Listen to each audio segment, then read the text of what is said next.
everybody. Happy Tuesday, and welcome into today's edition of FreightWaves Now. I'm Kaylee. Next here with me is Anthony Smith.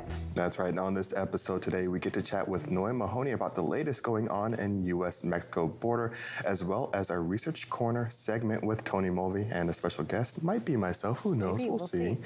But first, we have to catch up on some air cargo news with Eric Kulisch as he joins us for our top story, including Air Canada opening up a new hub in Vancouver. I'm excited to talk about this one with Eric Kulisch. Eric, thanks so much for joining us this morning. Hey, Anthony. Thanks for having me on the show. It's been a long time, Eric, and lots happening in the air cargo world right now. Let's start off with some news from Air Canada coming out of Vancouver this morning. Well, it's news I picked up in an interview when I was at the TIACA Air Cargo Conference in Miami last month. I talked to Air Canada's cargo chief, and we were talking about all the developments they have of, this passenger airline, basically on the one-year anniversary of starting their all-cargo freighter division and getting their first freighters in the air. Now they have two of them at the time we spoke. As of last week, they have three Boeing 767s. And so exciting times there. And to keep up with those freighters and the extra volumes and, fill in their network, they are investing or need to invest in their ground infrastructure as well. And so, Vancouver is one of the major airports in Canada. And they said, and currently it's just served by passenger belly cargo, but they have a terminal there. And apparently there's a hangar next to it that with another tenant that's going to exit that facility. And then they're going to basically, knock down the walls and combine the two. So there's going to be, next year preparations for a bigger, better facility. And that'll help when they get their Boeing 777 large freighters directly from Boeing, scheduled for 2024, and those planes will operate mostly on the Trans-Pacific lane. So, Vancouver will be one of those hubs they'll hit. And when we're looking at Air Canada, is this really the main region that they're focusing in on, or are there any other areas that's kind of on their radar right now?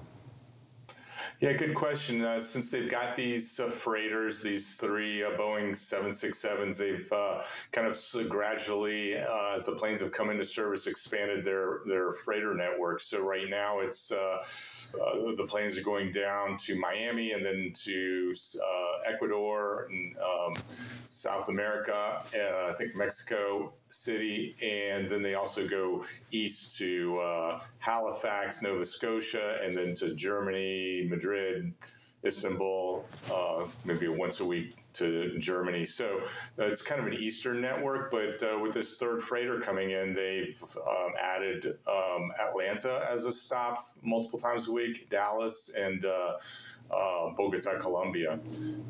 Interesting to note, they also invested in their Toronto hub, and with these new freighters, they said they were going to start equine service, meaning transporting live horses. So they don't really do that a whole lot with the passenger aircraft, but now that they've got this main deck capacity, they've kind of restarted something that they used to do back in the day when they had freighters, decades ago. And they apparently have a horse hotel at Toronto Airport that they've been operating for other carriers for many years. So interestingly, now they can take advantage of that for themselves.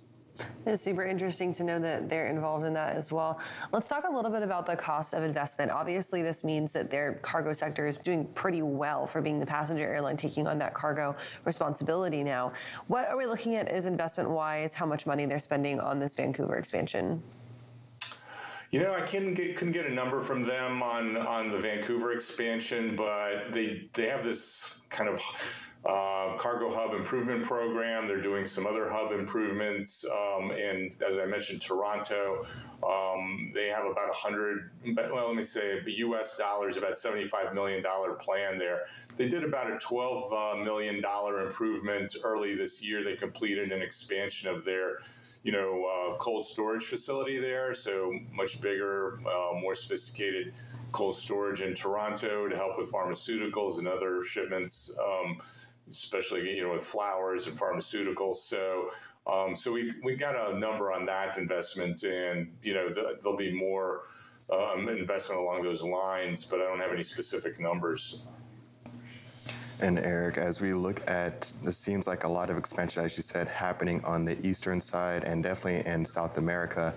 Do we see any operations really kind of positioning air cargo to really kind of help with some nearshoring efforts that we are starting to see across the border? I don't know if the way Air Canada is set up, it's going to help much with nearshoring or companies that are nearshoring.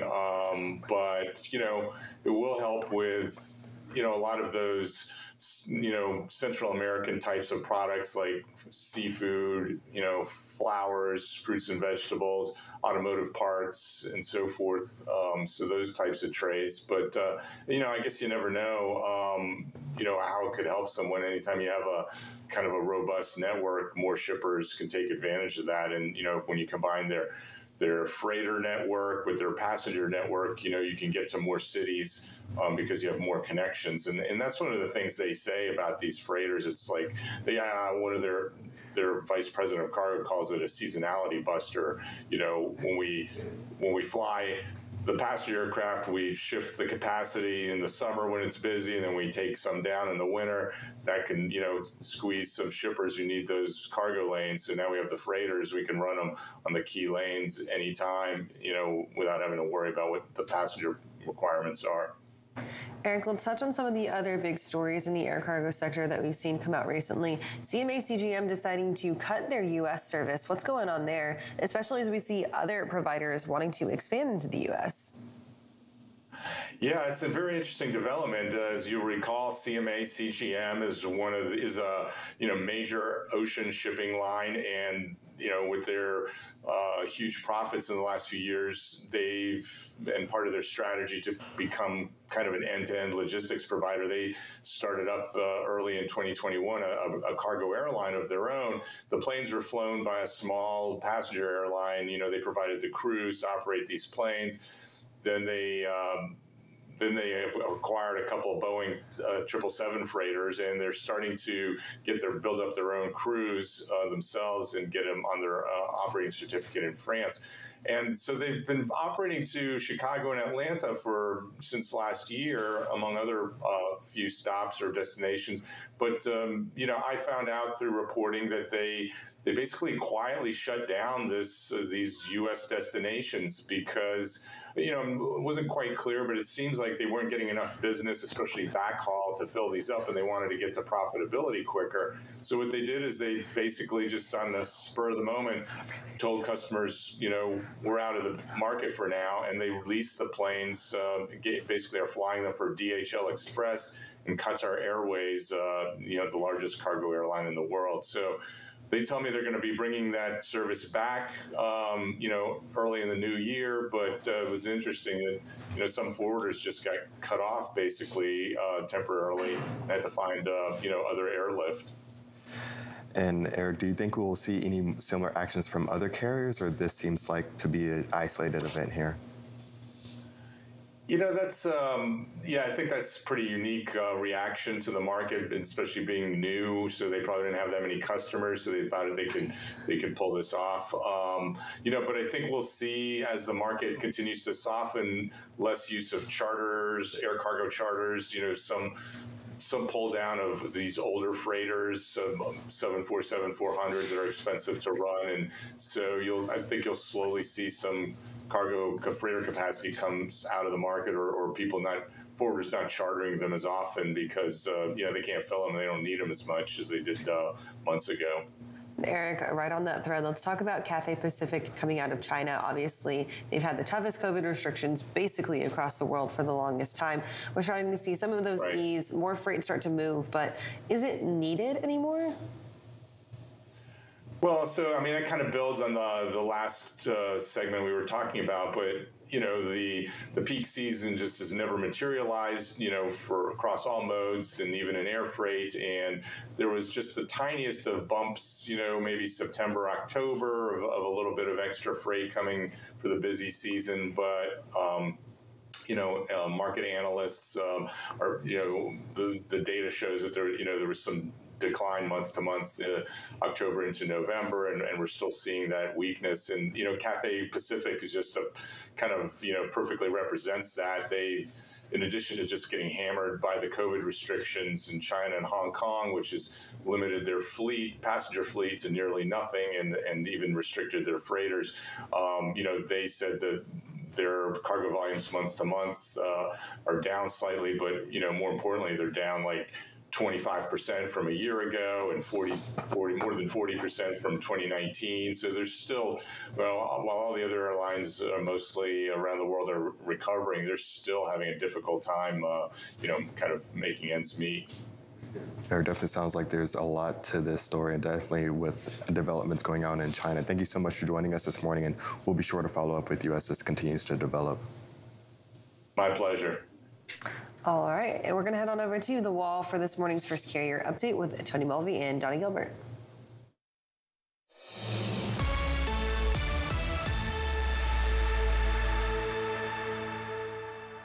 Welcome into this carrier update. Donnie, going to start here looking, obviously it's a Tuesday morning, so going to look at the dry van market, seeing a positive reaction on the rejection rate side of things, but I mean, it's still muted compared to what it typically would be. It looks a lot more aggressive here than what it really is, but it's a start.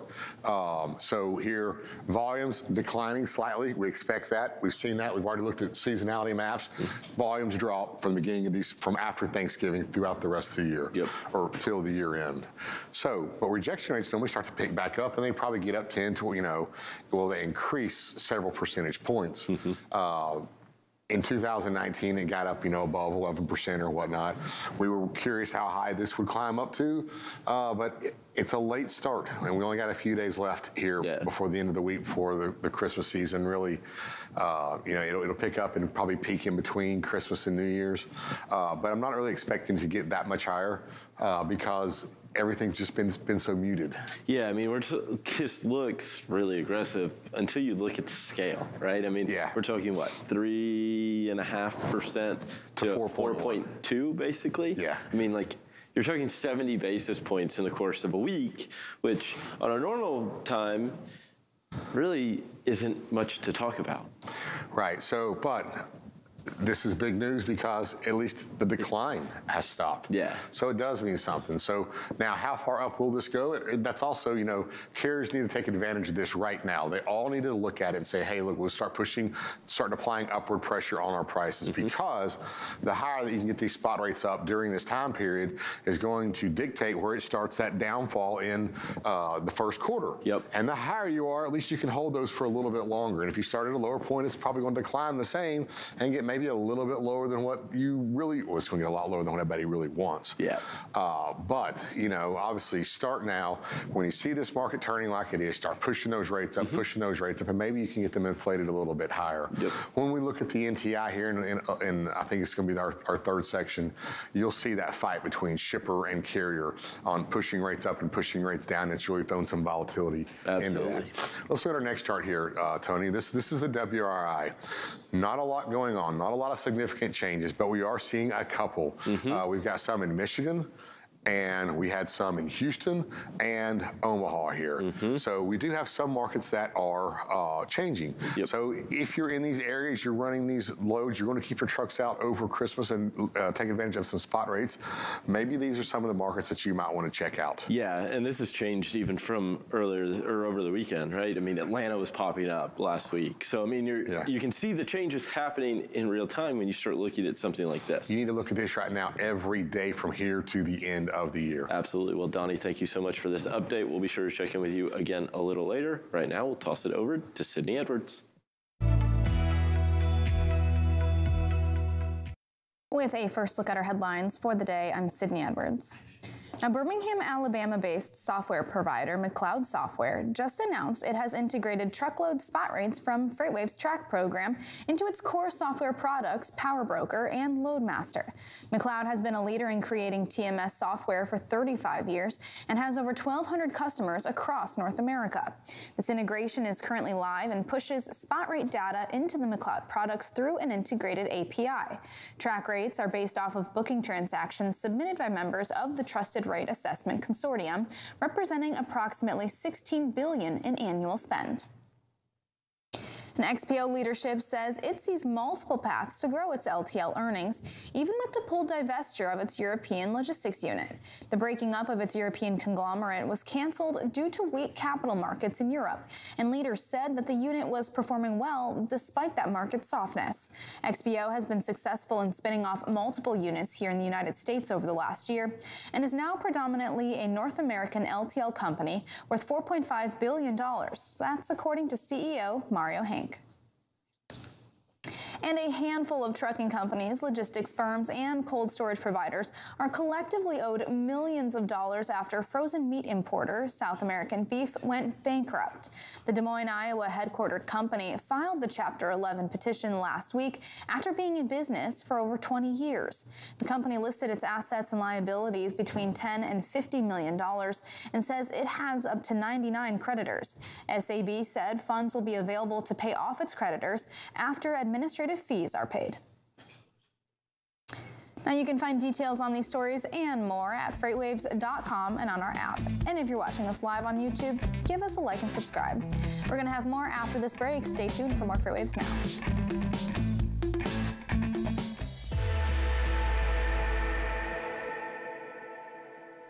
The 2023 Freight Tech 25 list is filled with meaningful innovators from across the industry who are helping shape what the future of supply chain will look like. Check out the full list of these companies and all the latest Freight Tech news at FreightWaves.com. Hold on a second, Tony. See that? No scrapes, no scuffs, no damage. Thank you. Because we make sure each pallet is touched as few times as possible and that is handled with care, no matter where it's going. That's the precision you get from a nationwide LTL freight company with over 35 years of industry-leading experience, an entire team that's driven to deliver on time and damage-free. XPO, your freight, first.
Welcome back to FreightWaves Now on this Tuesday morning.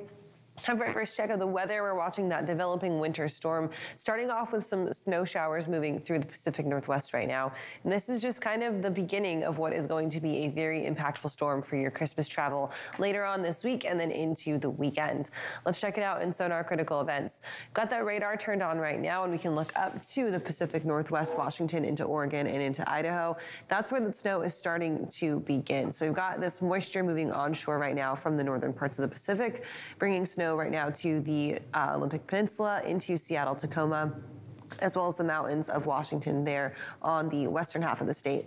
Eastern Washington also seeing those that wintry weather. We've got winter weather advisories in place basically for the entirety of the state, and that does include the I-90 corridors through those mountain passes, so travel there going to be pretty difficult. And then moving up into northern Idaho and out towards western Montana, we've got more snow forming there. Because of that, again, winter storm warnings in place all the way through, winter storm watches down towards that southeastern corner of Idaho.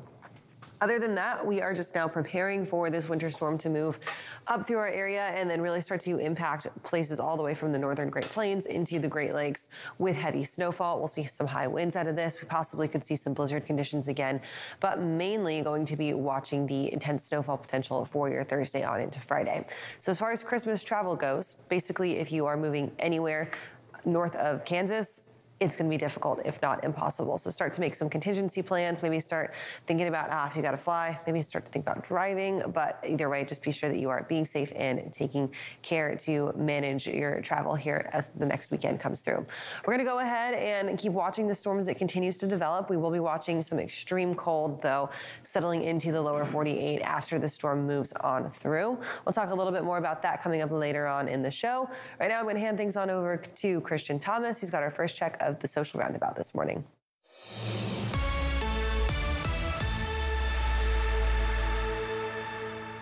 Only 5 days away from Christmas. I can't wait. But let's take a look at a video found on TikTok of one teacher out in Indiana, or rather principal out in Indiana, where she goes all out for her students, and she's a life-size elf on the shelf. Take a watch.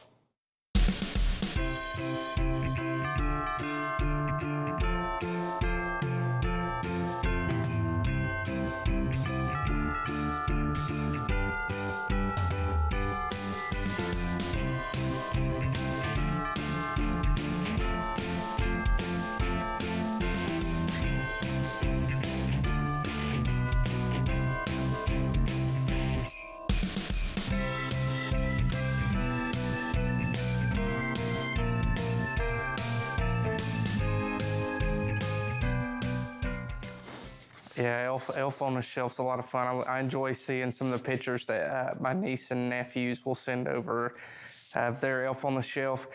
I guarantee those kids at that principal schools really enjoy that.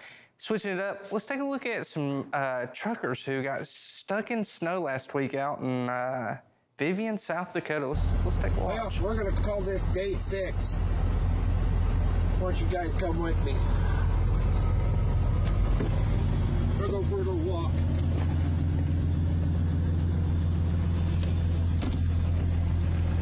I put my glove on. It's like 3 degrees here. Some of the trucks are starting to move around, get themselves dug out. The interstate ain't open yet.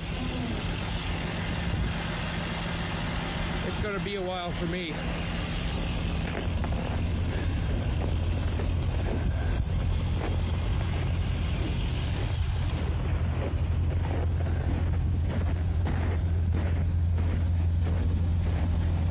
Yeah, I don't know when I'm gonna get out. I don't know either. I'm doing a video for my wife and kids. Yeah. Luckily there's nobody beside you, so. Right. So this is me, day 6.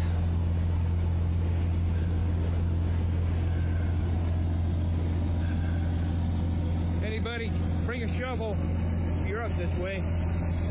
I'm gonna be digging a while. That's down. All the snow is blowed all in around my tires and everything on the tractor. I gotta dig down, get some fuel in it, some fuel additive. It's cold. Anyway, stay safe, stay warm. Somebody come help me dig, will ya? Like you said in the video, he was stuck for 6 days there. 6 days. I think he finally got out whenever some local farm kids came around with some tractors to pull him out. Before I toss it over to Kaylee and Anthony, here's a view from the outside, or a wider view so you can see it. What do you think, Kaylee and Anthony? getting stuck for 6 days in the snow. It's a lot. When I talk about like the snowfall amounts not being accurate representations because you get the blowing snow and the drifts, that's what I'm talking about, right? Because there's like maybe 4 to 5 inches of snow on the ground because of the blizzard. It caused it to drift up against that truck, the trailer and the tractor of it, which made a drift probably about 8 feet deep. Crazy. Yeah, for the first time when I got to New England, that's when I realized the different types of snow. And watching that video definitely gives me flashbacks. And you know what? Happy to be here in Chattanooga. Yeah, definitely. All right, Christian, thank you for that. We'll talk to you a little bit later. Right now, we're going to welcome in our next live guest. We've got Shanna Greathouse joining us from Metafora. Shanna, thank you for being here. And we're talking about a survey released from you guys.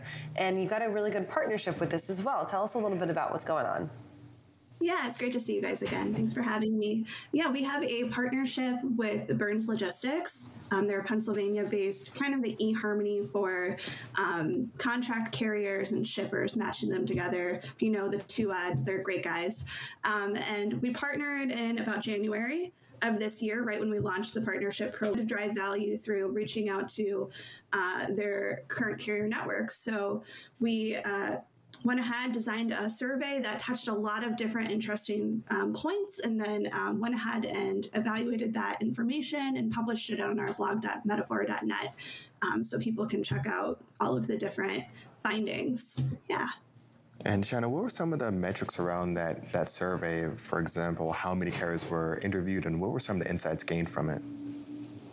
Yeah, so there was a total of 200 in their network, so 57 responses out of that for this first year partnered doing it.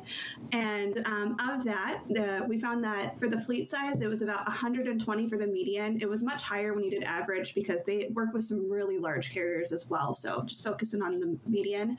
And they're moving about 20,000 loads a year. Mostly drive-in, about 76% of them have a drive-in presence, and then it varies modes after that. So we're talking about carrier matching, right? You mentioned kind of the eHarmony. What were some of the sentiment about how these carriers like to be matched with their freight? We talk a lot about there's digital freight matching now these days, people doing a lot of the work through an API or through a software system instead of doing that manual load. Is that something that we're seeing carriers really start to accept and even maybe like? Yeah, so we saw one of the biggest opportunities when we were looking at what they think is valuable in a carrier or in a shipper, and the biggest opportunity for improvement is ease of doing business. So with that, things like automated check-in, document management, things like partners like Text Locate do, and et cetera, is really meaningful to the carriers. And that was a consistent response across pretty much all of the surveyed respondents. And Shanna, were there any insights gained around what works and what doesn't work? For example, perks that really help retain or improve work-life balance? Yeah, definitely. So overall, the cultural score on a scale of 1 to 10, 10 being the highest, was an 8.5 out of 10. So pretty high across the board. What we saw was 24%, so about a quarter, have cell phone bills paid for. About 44% have their CDLs paid for. But really what correlated the most was having more home time. So the Road Warriors cohort of the survey respondents were the ones where it dipped to about a 7.5 out of 10. So it dropped a full point. So really, work-life balance translates across all industries. And I think that's really fascinating that we see it every time we do one of these surveys, right? You get people like Workhound doing like work-life happiness and driver satisfaction surveys, people reporting like 10 Street reporting on recruiting and retention. And everybody consistently says like, yes, culture is important, but at the end of the day, people want to get paid, they want their money, and they want to be able to have that work-life balance. They want to know, okay, am I going to get home consistently, see my family, be able to spend time with the ones that I love? Payment and happiness, right? Those are the two things that really, truly matter at the end of the day. Survey respondents like this, did they give any insight on how they feel about companies maybe trying to change the status quo and maybe change how much they're being paid or how much home time they're giving and really start to break out as these differentiating companies by upping their perks? Yeah, so the big thing was 50. So it wasn't mutually exclusive. They could select multiple things in the survey, but what was consistent was 57% of the respondents said that pay was the most important thing, and 57% said culture is. So they're really like 1 for 1, evenly matched. So pay is definitely a driver for recruiters and continues to be as well. And I also think about what happens when, you're in a workplace, you want to continue to develop. Was training a part of that at all? Yeah, surprisingly, that didn't really tick up for the respondents. It was only 2% that really said that was important for specifically retention around drivers. Now, we think that's really a gap. That's something that's just an undiscovered key. When you interview people after they leave companies, a lot of times that is something, especially whenever it's a quick turnover situation. Training really becomes a key driver.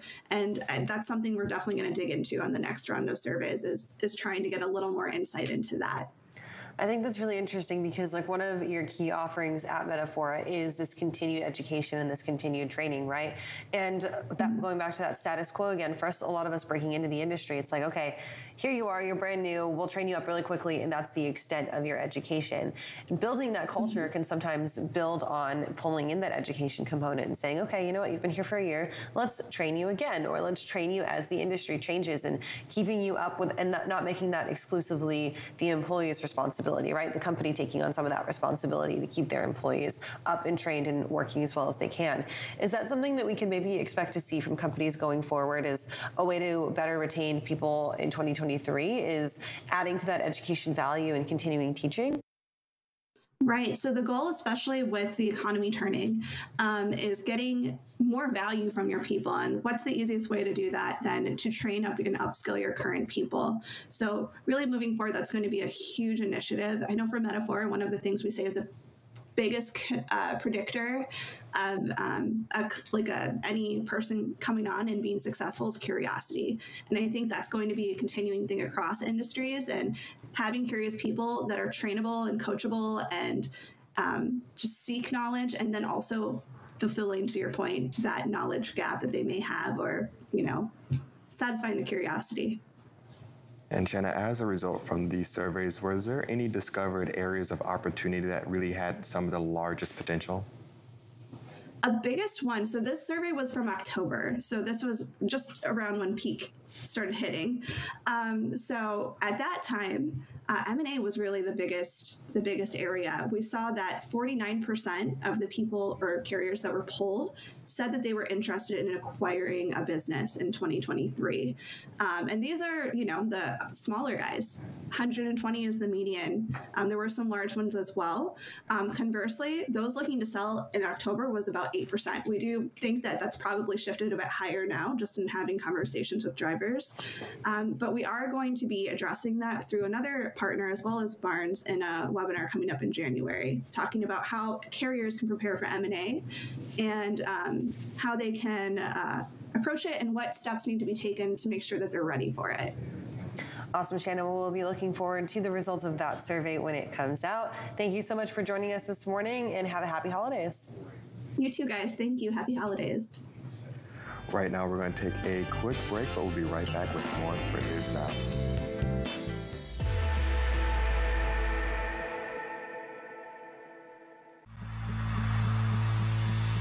When guests come to an event like F3, we know what they want is a chance to show off their products, their swag, and make new partnerships that will last until our next FreightWaves event.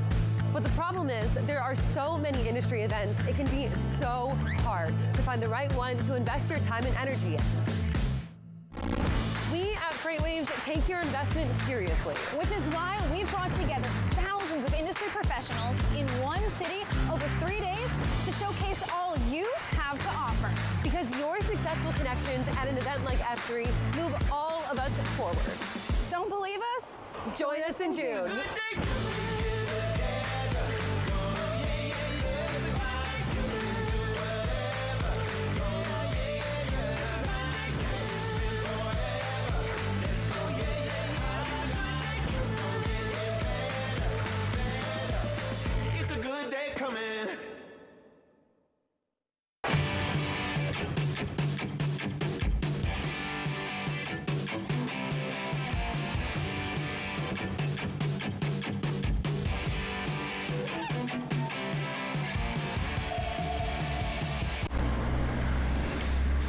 So, you need to reroute a large shipment from LA to Boston. With XPO, you can make it happen with one call to right here, an XPO team with local connections that will help find a solution. We've spent over 35 years perfecting LTL freight operations to make it easy for our customers to do business with us. Why? Because we're driven to be the best. XPO, your freight first. What does this have to do with freight? Well, I'm glad you asked. People are wondering what's going to happen with inflation. Is there going to be hyperinflation? When is hyperinflation going to be here? When is there going to be inflation? What's going to happen with inflation? Inflation, inflation, inflation.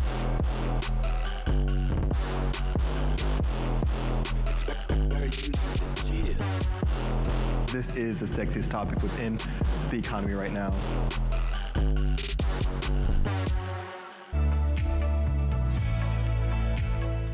Welcome back to FreightWaves Now. It's time for a second check of the weather on this Tuesday morning. Watching that cold air really start to dig south and dig deep into the central parts of the United States. So we're looking at some very cold weather coming across the northern plains. Because of that, we do have wind chill watches in place and wind chill warnings in some of those spots as well. It is going to get downright freezing there starting tomorrow and into your Thursday. Some of these places going to be seeing high temperatures in the negative 10s. So yes, your warmest temperature of the day will be about -10 to -14 in some of these spots. Even down in central southern Nebraska, looking at high temperatures being around -4 to -5 in some of those spots. Let's check it out in Sonar Critical Events. We will be watching some more snow start to filter into the area. So far, we've got some small pockets jumping up here or there. Really nothing too impressive yet as far as snowfall totals, but more moisture is going to work its way up to the northeast and then down from that initial wave of snow coming through the northern Great Plains today. That's what's really going to pick up and start this blizzard conditions that we'll see moving on into Thursday and Friday of later on this week. Further down to the south, we've got some rainfall going on across central Mississippi into Alabama. And with that, we do also have cold weather in place. So wouldn't be surprised if some of this rain drops a couple snowflakes here or there today across the southeast, but not expecting a big accumulating snowfall event or anything like that. If anything, you might just see a flurry here or a flurry there. If you live anywhere here from central Mississippi up even into southeastern Tennessee, northern Alabama, possibly even around the Atlanta metro, you might see a snowflake or two. Real snow event isn't going to get started for the majority of the country until the middle to the end of the week. But once it gets started, it's going to be very difficult to stop and even harder to get dug out of, just because that cold air will be in place and very solidly in place by the time that the snowfall starts. Looking at overall temperatures for your Christmas weekend for pretty much the entire lower 48 being well below average, places even down like Florida getting down into the 30s. We'll talk a little bit more about weather coming up later on in the second hour of FreightWaves Now. We're going to hand it back over to Anthony Smith with our next live guest.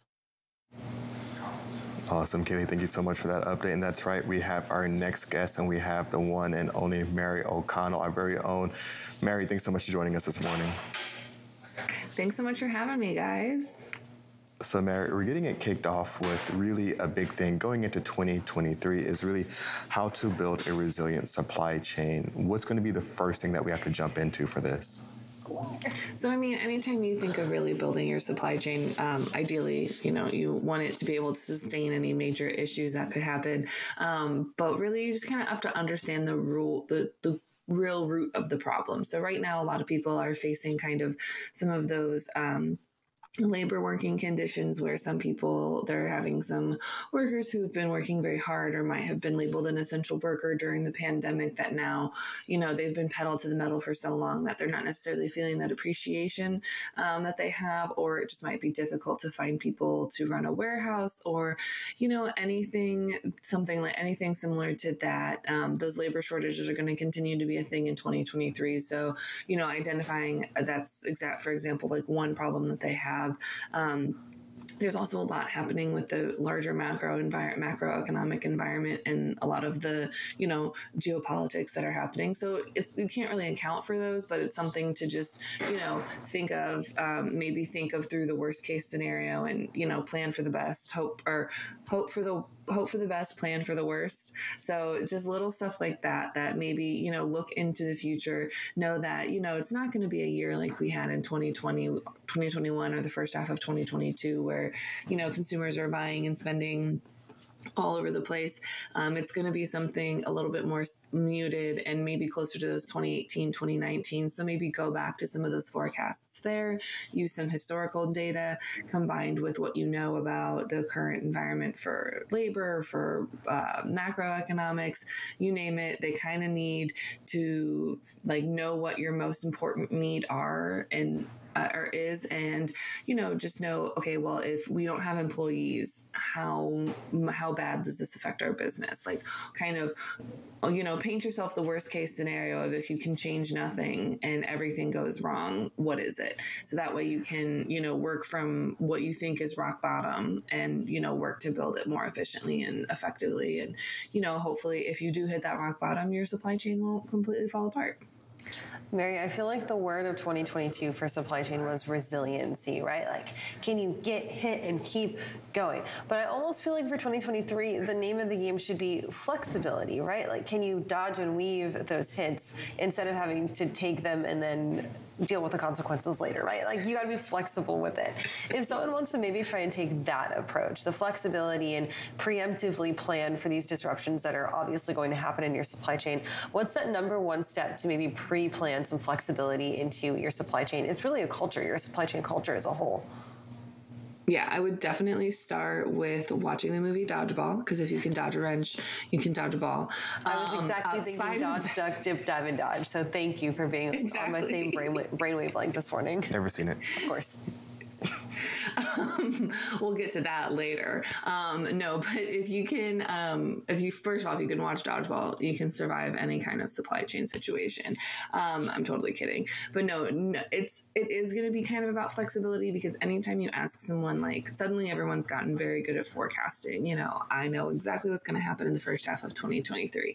Everyone keeps saying like more of the same. So we know that we can hope that everyone is correct in saying the first half of 2023 will mimic what we're going through right now. So that's kind of nice from like a supply chain manager perspective, where you can go, okay, I have a little bit more time to really kind of build things out, be a little bit more flexible, as I know for the foreseeable future, at least Q1 is going to look a lot like what it does right now. So I can kind of plan around that, maybe pull some employees, ask, okay, what would make you feel more valued? Is it just more money? Is it creating a better culture? Like, what would make you, like, what do you want?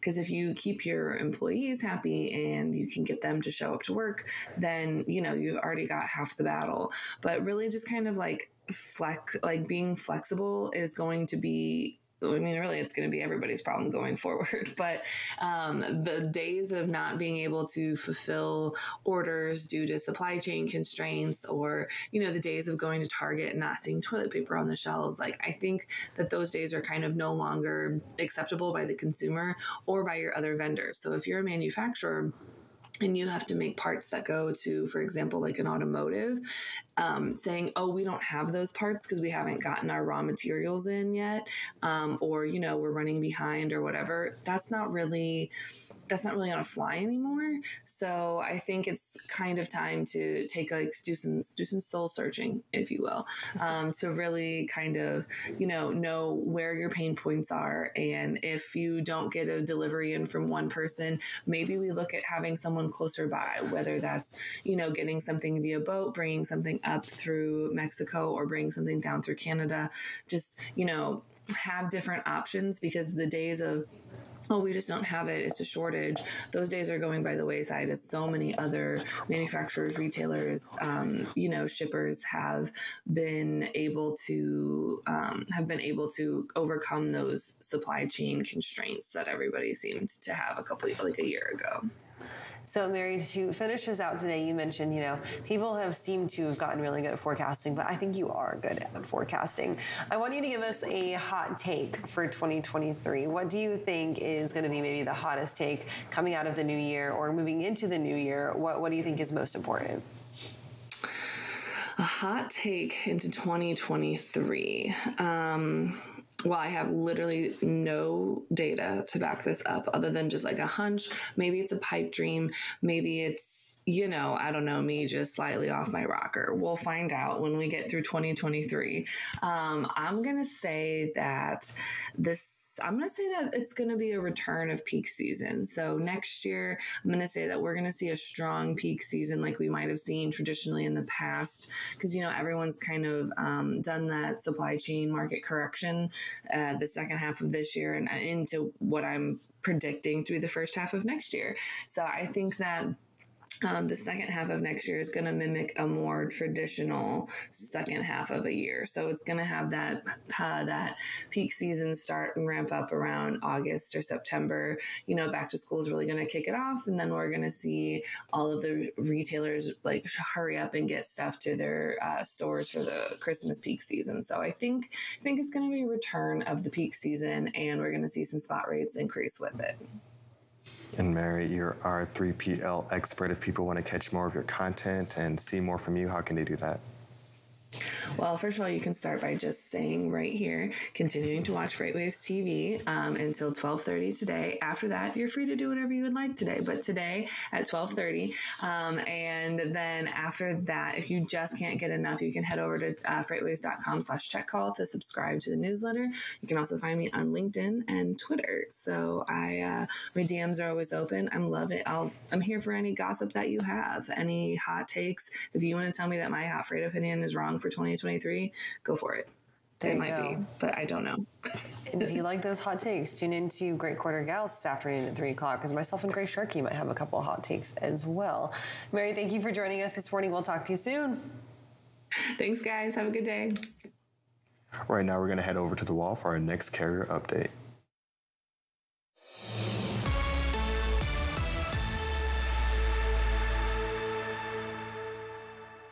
Welcome into this carrier update, Donnie. We left off, we talked about the weighted rejection index, talked about a couple of those markets that were popping up. One of those being Houston, seeing an increase in rejection rates, and it's a pretty substantial one. It looks sharp. Yeah. And as we said before, here we're bouncing from about 2.75 up to 4.0. Sorry about that, but this is a large enough market where here we're running at 1.5 points. This is a significant jump. Yeah. That's why it's showing up. In our WRI, it's not a dark blue, it's a light blue. So this is something that you need to pay attention to. And we see that, you know, volumes have come down, but it's the rejection rates that are spiking up. So if you're running out of Houston right now and you're running some spot freight or quoting some spot freight, start pushing these prices up and keep an eye on this. Yeah, and when you look at it, yeah, well, I mean, we're talking about it 4%, right? So it is low, but I mean, it's the highest point it's been at any point in the last month. So I mean, that's the part to kind of, it's looking at the glass half full in this sense. Sure, and it's the movement. Yep. You see, it's headed in that direction. Try to keep the momentum going. If you start applying upward pressure, everybody else starts applying upward pressure.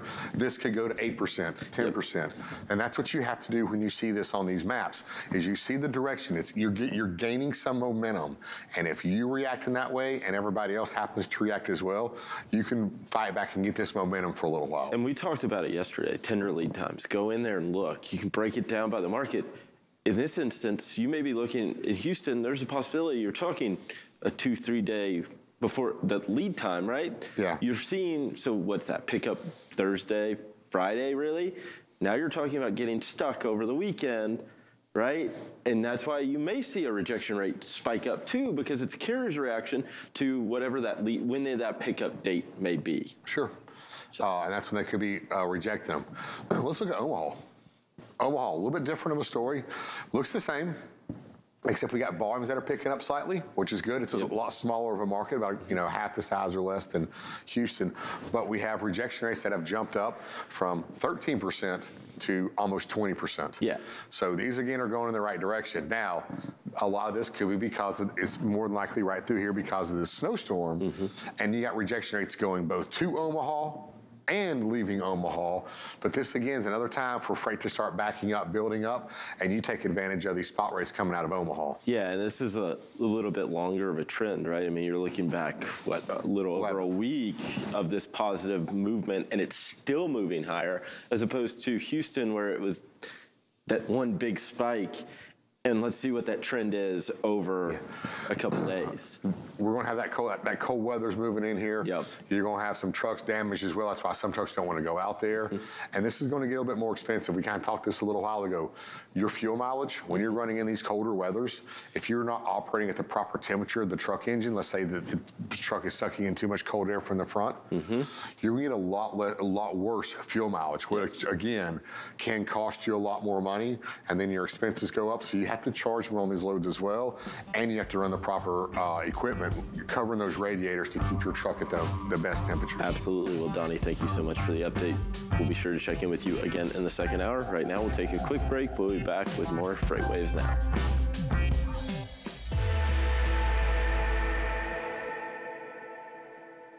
Welcome back to another edition of Check Call. Check Call. Check Call. Check Call. Let's go. Nobody works for free, so why should we be expecting our drivers to? Okay, let's just get it together now. What are some of those proactive steps that you can start taking now? For myself, I would like the Earth to still be here for a little bit longer, but you know, is a hot dog a sandwich? Oh, okay. Is pizza an open face sandwich? It's bread. I have been ready for this question. I've seen the show. We're all in this together. Thanks for making me hungry. Now I want a hot dog. You're welcome. Catch episodes of Check Call Tuesdays at 12:30 on FreightWaves TV. Keep up with all things Check Call on freightwaves.com/checkcall. See you on the internet.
We're 5 days away from Christmas, which means a lot of kids have been waking up to Elf on the Shelf.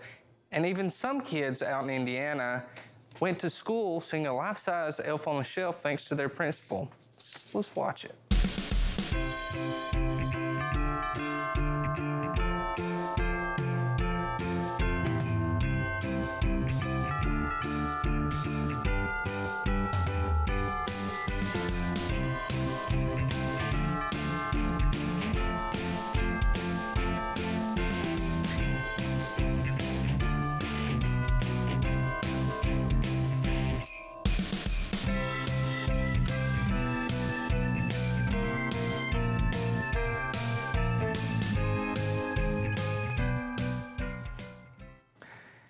Elf on a Shelf is definitely pretty cool, especially I get to see pictures from my nieces and nephew whenever they wake up to Elf on the Shelf.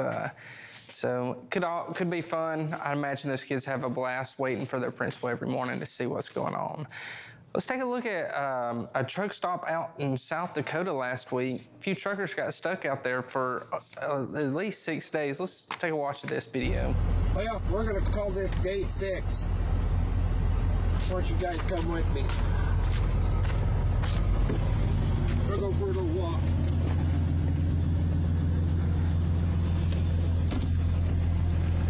I put my glove on. It's like 3 degrees here. Some of the trucks are starting to move around, get themselves dug out. The interstate ain't open yet. It's going to be a while for me.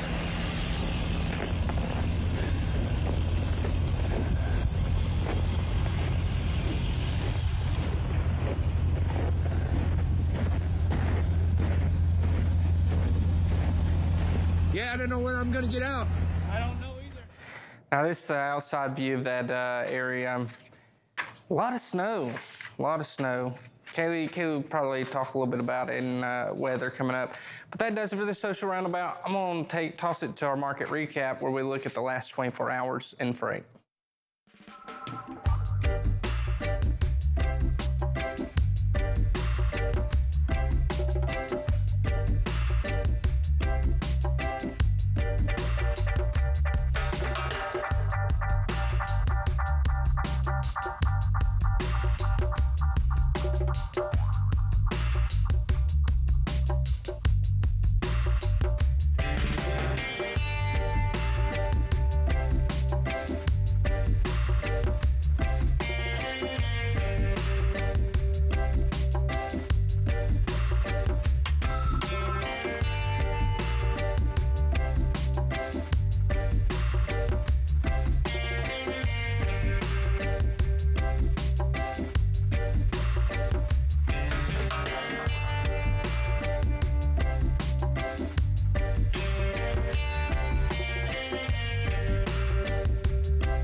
All right, Anthony, that was a look at the last 24 hours in freight, and we've got exciting stuff coming up in the next 24 hours here on FreightWaves Now, because we have our very last episode of FreightWaves Now regular tomorrow at 9. We're gonna have a Christmas special on Thursday. That's right, I'm looking forward to that Christmas special, and I'm also looking forward, of course, to 2023. We have so much coming up in the coming year. If you want virtual events, we got that. If you want to be in person, we got that too. Have you bought a new planner yet? I've never bought a planner before. God, Anthony, you gotta live your life, man. Yeah, I just go all digitally now and just do whatever my cell phone tells me to at this point. I thought you were just gonna say I just go right off the dome and just don't even plan anything. No, but if you have bought your 2023 planner already, good news. Look at this. We've got a list of dates for you to stick in that planner because you're gonna want to plan your basically entire year around our virtual events and our in-person events here at FreightWaves. We will see you in Cleveland, Ohio in June and back here in Chattanooga, Tennessee in November. That's right. So you have time to get those tickets and plans and flights ready. We can't wait to see you there. Absolutely. We're going to go ahead and take a quick break. We'll be right back to start off our second hour of FreightWaves Now just after this.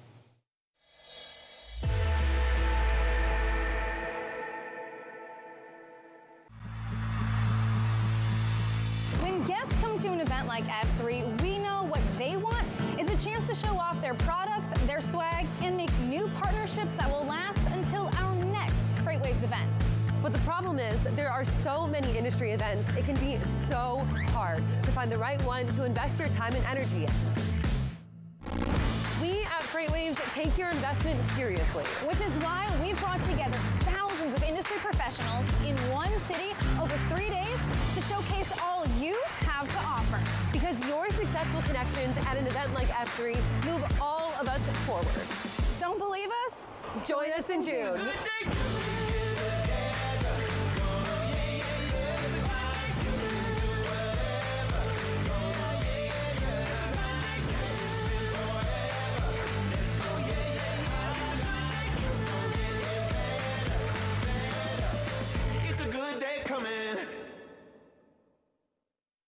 When you have thousands of trucks delivering billions of pounds of freight, you need the right equipment, the right technology, and the right team. At XPO, we provide tuition-free training at 130 XPO driver schools across the country, and the tools drivers need to be at the top of their game, providing rewarding careers for our team members and top-notch service for our customers, while continuing to deliver LTL freight on time and damage-free. XPO, your freight first.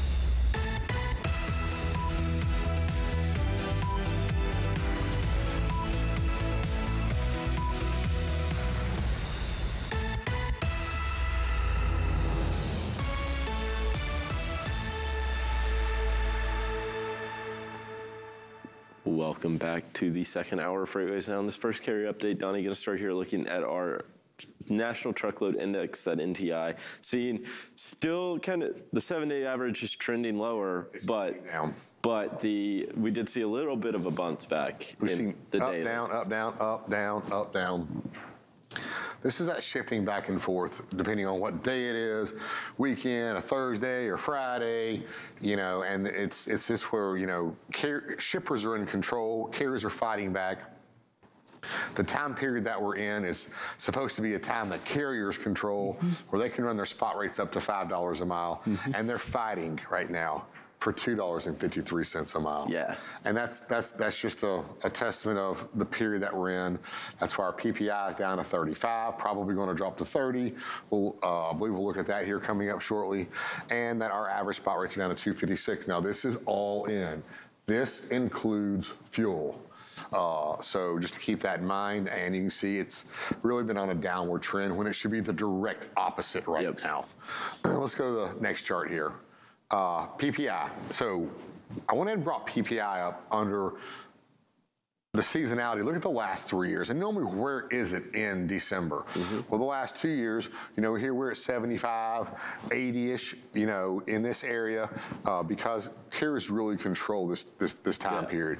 Going back to 2019, when it was a really tough year, you saw it go from, you know, 15 all the way up to 45 in about a month and a half period. This is them fighting back and gaining control. Yeah. But we're not seeing it this year. Yeah, I mean, if you look back at 2019, what was going on in rejection rates and spot rates at this time, right? I mean, we were at basically where we were or are now, right, at that 4% range in October. Well, we were at 15 by what?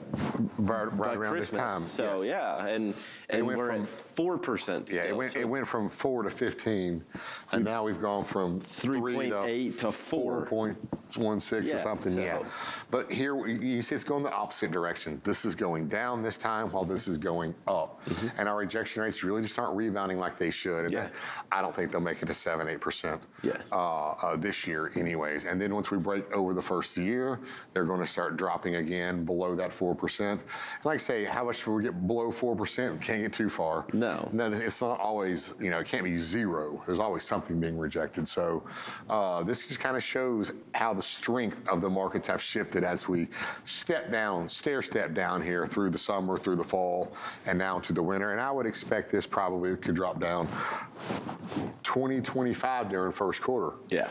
It could get that bad. Yeah, for sure, and it'll be something to pay attention to for sure. Right, well, when we come back, we're going to take some of these lanes that we looked at. We're going to look at maybe some out of Houston, some out of Omaha, and then I got a ringer for you coming up for the third one. All right, Tony? Awesome stuff. Thank you, Donnie, as always. We'll be sure to check in with you again a little later.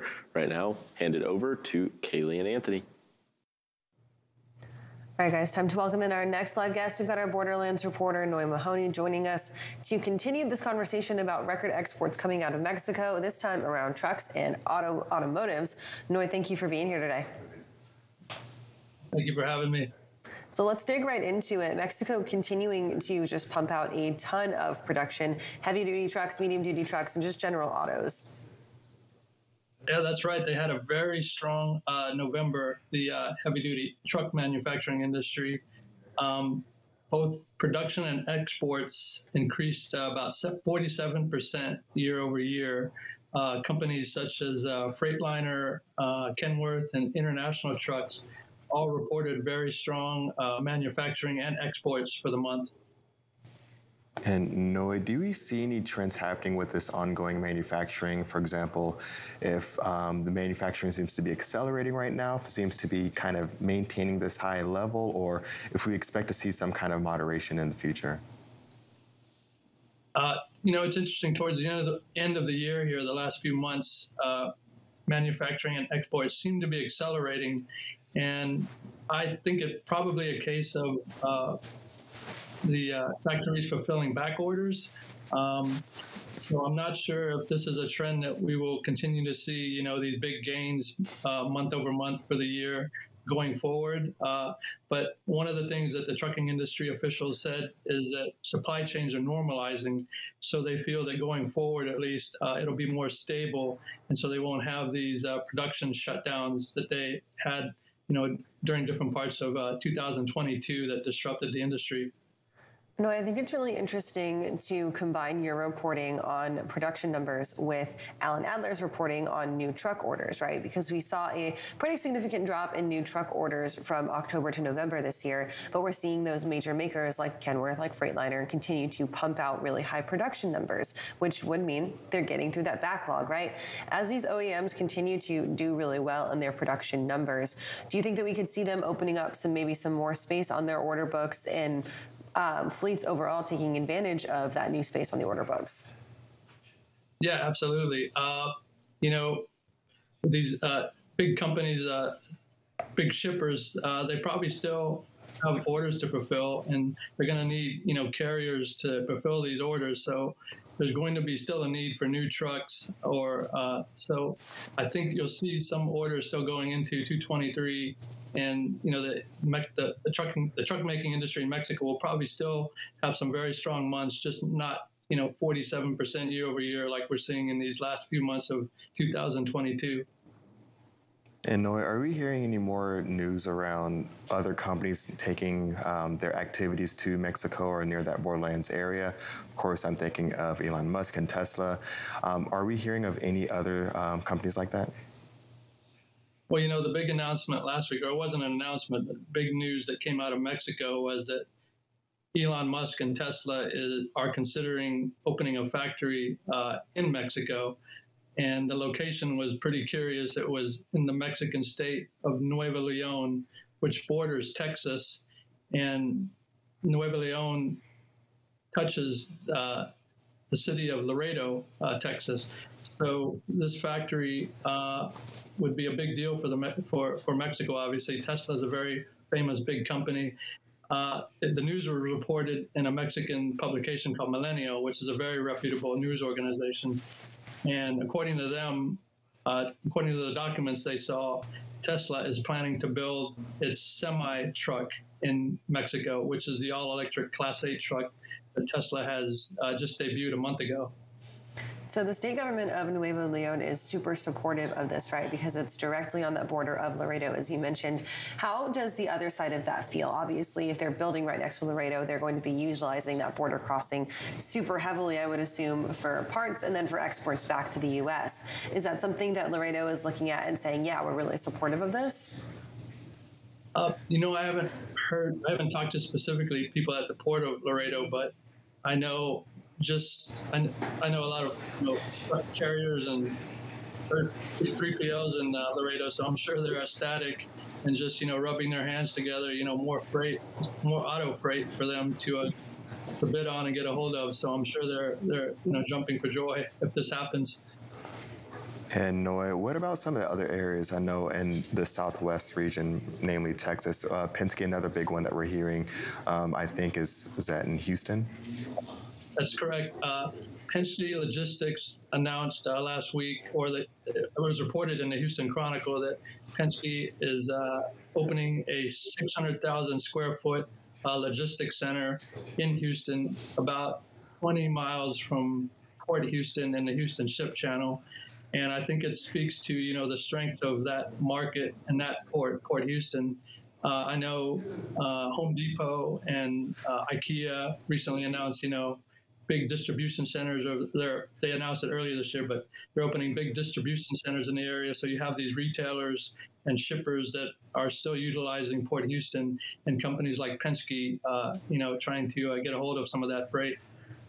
It's super fascinating, especially when you look at the opportunities that lie ahead for Mexico, growth opportunities.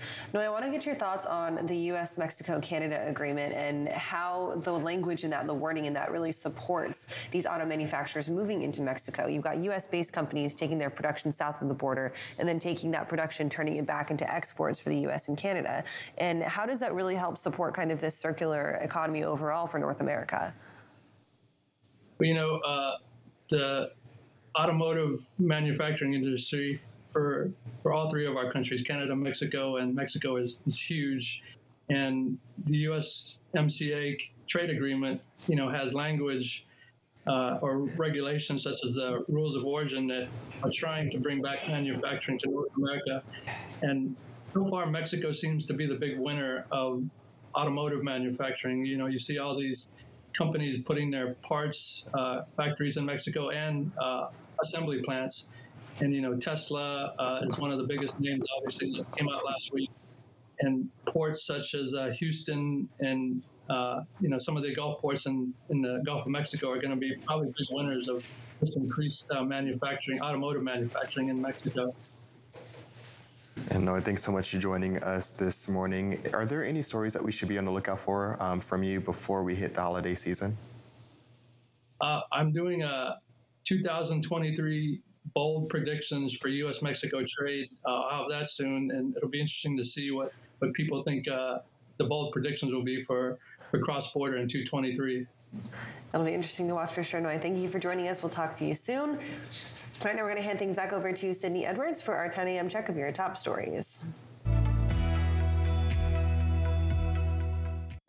With a full report of our headlines for the day, I'm Sydney Edwards. Now, XPO leadership says it sees multiple paths to grow its LTL earnings, even with the pulled divestiture of its European logistics unit. The breaking up of its European conglomerate was canceled due to weak capital markets in Europe, and leaders said that the unit was performing well despite the market softness. XPO has been successful in spinning off multiple units here in the United States over the last year and is now predominantly a North American LTL company worth $4.5 billion. That's according to CEO Mario Herrick. A handful of trucking companies, logistics firms, and cold storage providers are collectively owed millions of dollars after frozen meat importer South American Beef went bankrupt. The Des Moines, Iowa headquartered company filed the Chapter 11 petition last week after being in business for over 20 years. The company listed its assets and liabilities between $10 and $50 million and says it has up to 99 creditors. SAB said funds will be available to pay off its creditors after administrative fees are paid. And retail diesel prices are slowly catching up with the huge decline seen in the futures and wholesale prices over the last few weeks. However, futures and wholesale prices have climbed slightly off their recent lows. The DOE weekly average retail price fell 15.8 cents to $4.59 per gallon yesterday, the third straight week of double-digit declines. It also marks the first time since 2008 that the retail price has declined by double digits 3 straight weeks. The spread between retail and wholesale is also dropping after hitting a high of $2.24 just last week. And in the battle for carrier superiority, consultancy TransImpact says there will be no clear winner in 2023, at least on rates. The group has released a report saying there will be basically no difference in rates between UPS and FedEx next year, and that shippers can expect 8 to 10% total increases once rate and accessory charges are factored in. Both carriers announced 6.9% general rate increases for the year, even though virtually all parcel traffic moves as contracted freight. FedEx plans to underprice UPS on the carrier's slowest and least expensive ground services, and the pricing advantage on its ground economy unit will be the biggest advantage held by the carrier. And Mediterranean Shipping Company, the world's largest ocean carrier, is facing more fallout from multiple drug smuggling cases it was involved in over the last 3 years. An investigative report published by Bloomberg Businessweek found that the U.S. government is pursuing MSC for at least $700 million in penalties and could move forward with a forfeiture case against the MSC Guyane. Over 20 tons of cocaine worth over $1 billion were found in containers aboard the ship in 2019 during its call in Philadelphia. This was the largest cocaine seizure in U.S. history. MSC also had 1.6 tons of cocaine seized off of the MSC Carlotta in Newark, 537 kilos on the MSC Desiree in Philadelphia, and 1.3 tons on the MSC Avni found in Panama. Now you can find details on these stories and more happening at FreightWaves.com and on our app. And if you're watching us on our YouTube channel, don't forget to like and subscribe to stay updated. You can get the full FreightWaves TV experience by heading on over to tv.freightwaves.com. I'll hand this over now to Kaylee Nix with the check of our weather. All right, Cindy, thank you for that. Time for our third check of the weather. And moving away from that winter storm to talk about a pretty strong earthquake that hit Northern California early this morning at about 2:15. We saw a magnitude 6.4 earthquake occur just off of the northern coast of California, just south of the Eureka area. And so far, we're seeing some major damage to homes, some minor roadway and bridge damage, as well as some injuries being reported out of that. The Eureka area, we've got about 77,000 folks without power, according to the local utility there. Some aftershocks being seen as well. So that 6.4 hit this morning at 2:15. And then there was a magnitude 4.8 that happened after that. And some of that shaking was felt all the way down San Francisco up towards Oregon as well. So folks out there, there is some minor roadway damage on US 101 out there, as well as those smaller US state highways running through that area. Just be cautious out because there could be some roadway issues following that earthquake.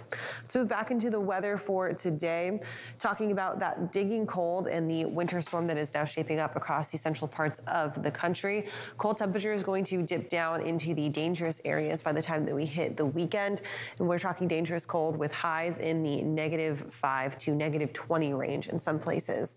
So highs in the -20s going to be Montana, North Dakota, South Dakota, Wyoming. Highs in the negative single digits going to be Nebraska into northeastern Kansas. Because of this, we do have wind chill warnings in place as those wind chills going to get down into the -20s, possibly some -30s and 40s in those northernmost places. Then even down as far south as Tennessee, Alabama, Georgia, and Florida, going to get some freezing temperatures in there.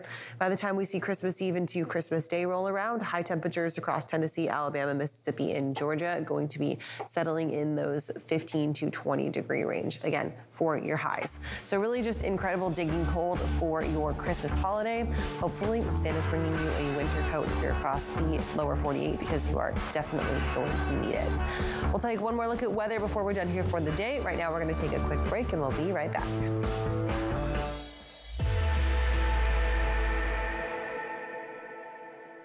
The 2023 Freight Tech 25 list is filled with meaningful innovators from across the industry who are helping shape what the future of supply chain will look like.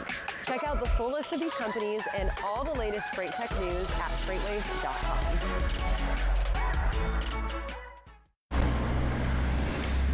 So, you need to reroute a large shipment from LA to Boston.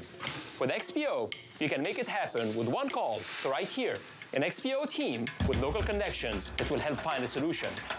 We've spent over 35 years perfecting LTL freight operations to make it easy for our customers to do business with us. Why? Because we're driven to be the best. XPO, your freight first.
welcome into this week's edition of the Research Corner. Going to be a special one, bringing in chief economist, but also going to bring in Joe Antoshek. So we've got a panel here to kind of talk about what's going on in the housing market. Joe, how are you doing?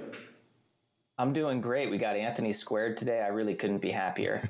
Yeah, you know, we couldn't talk the housing, what's going on in housing starts and overall economy without bringing in Anthony Smith. So Anthony, thank you for joining. Obviously, housing start number came out this morning, saw another monthly decline, down right at, what was it, 0.5%, but you saw a big decline in build permits. And I think that's one where to start, but I mean, we'll bring up a chart here really to kind of paint the picture of what we've seen over the past few years. We've got our flatbed outbound tender reject index, Anthony's beloved FOTRI, and our housing starts. And you can kind of see how they move together. Or, I mean, FOTRI being a daily index gives you kind of a real-time look at what's going on in the market. And you see how housing starts track with that.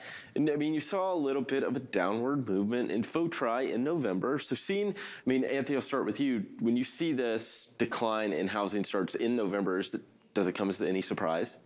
It doesn't come as too much of a surprise. And of course, when we see that downward movement overall in housing starts, one of the big questions that sometimes I get is okay, when are we going to start to see a huge drop off in FOTRI? Because capacity continues to moderate at that somewhat tight-ish level compared to, of course, reefer and dry van, still moderating it in some of those double-digit levels from time to time. And so one of the things that we're seeing within housing is that there's still, even though we see declines in starts and a double-digit drop in permits, there's still an overwhelming amount of homes that have been authorized but not yet started, or homes that are still under construction. So when we look at both of these factors, there's still a substantial backlog of homes yet to be built. And so that's going to be one of those areas that's going to keep FOTRI just moderating at a bit of a higher level than we do see with dry van and reefer. Yeah, for sure. And I mean, we've looked at these sentiment indexes, and Joe, I mean, you're the perfect one to talk to about kind of these indexes because you've helped build the one we have here internally, that freight sentiment index.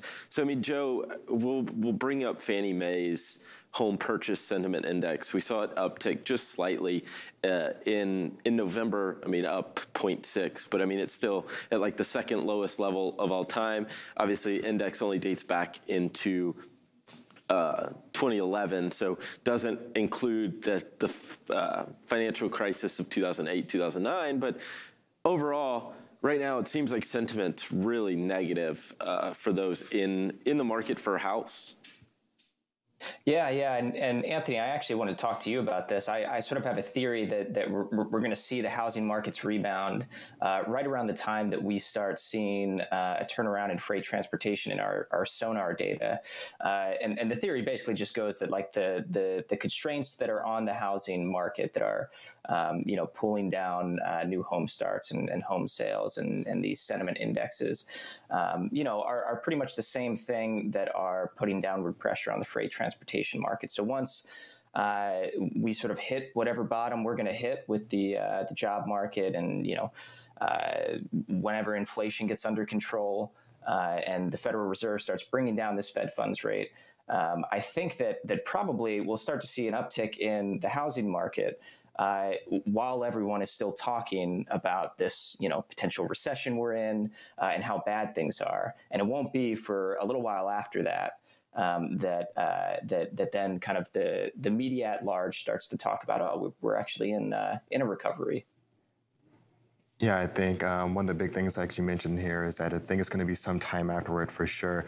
I mean, one of the big things, of course, that we look at is going to be around the Fed's activities, whether or not they're going to bring down interest rates. And that's going to be a tricky one because when we're looking at, of course, current inflationary pressures, the Fed, as we always say here, they have one big button that they could push, and that's either, jack up interest rates or maybe keep them at the same level or lower them. And so it's just going to be that lever that they have at their disposal.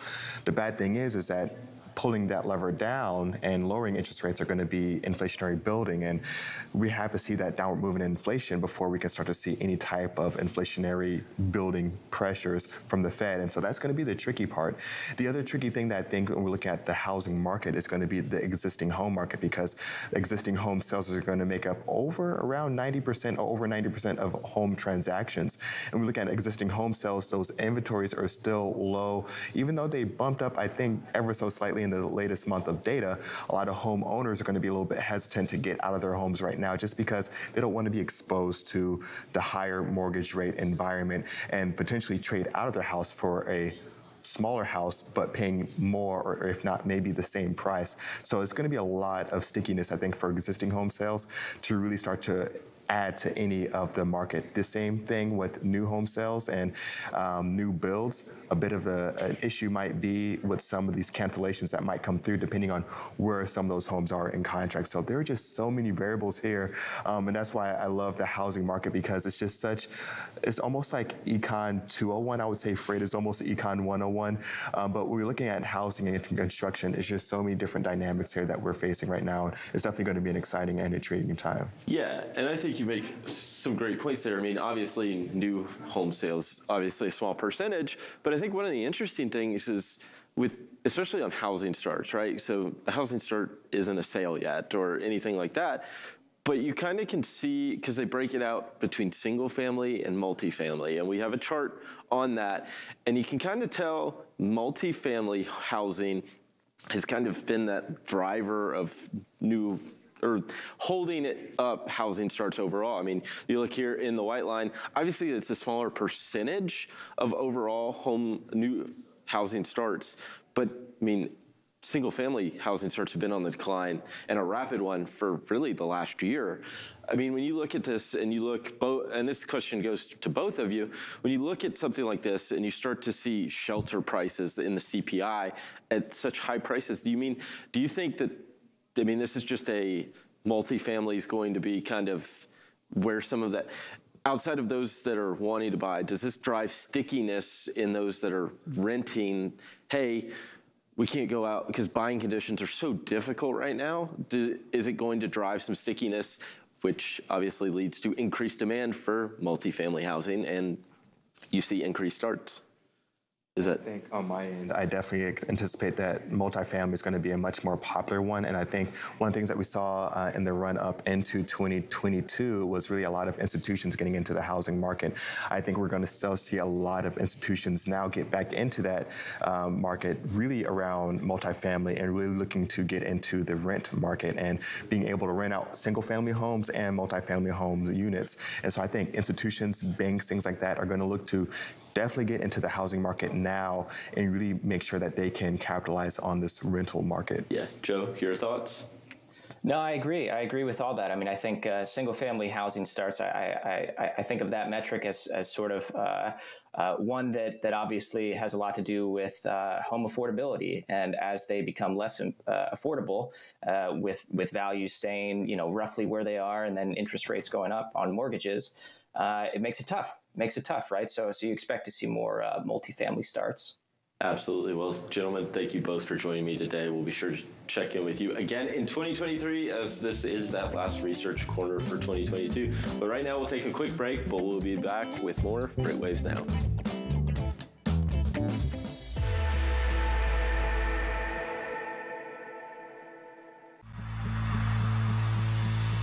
When guests come to an event like F3, we know what they want is a chance to show off their products, their swag, and make new partnerships that will last until our next FreightWaves event. But the problem is there are so many industry events, it can be so hard to find the right one to invest your time and energy in. We at FreightWaves take your investment seriously. Which is why we've brought together thousands of industry professionals in one city over 3 days to showcase all you have to offer. Because your successful connections at an event like F3 move all of us forward. Don't believe us? Join us in June.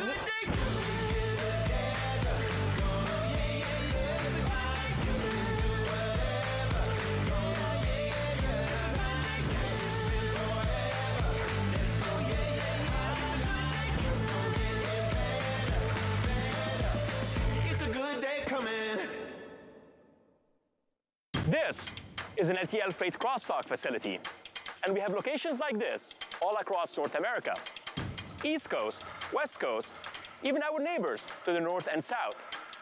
At XPO, our network helps us deliver 18 billion pounds of freight every year to 99% of US zip codes and beyond.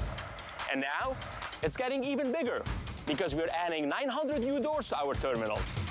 XPO, your freight first. What does this have to do with freight? Well, I'm glad you asked. People are wondering what's going to happen with inflation. Is there going to be hyperinflation? When is hyperinflation going to be here? When is there going to be inflation? What's going to happen with inflation? Inflation, inflation, inflation.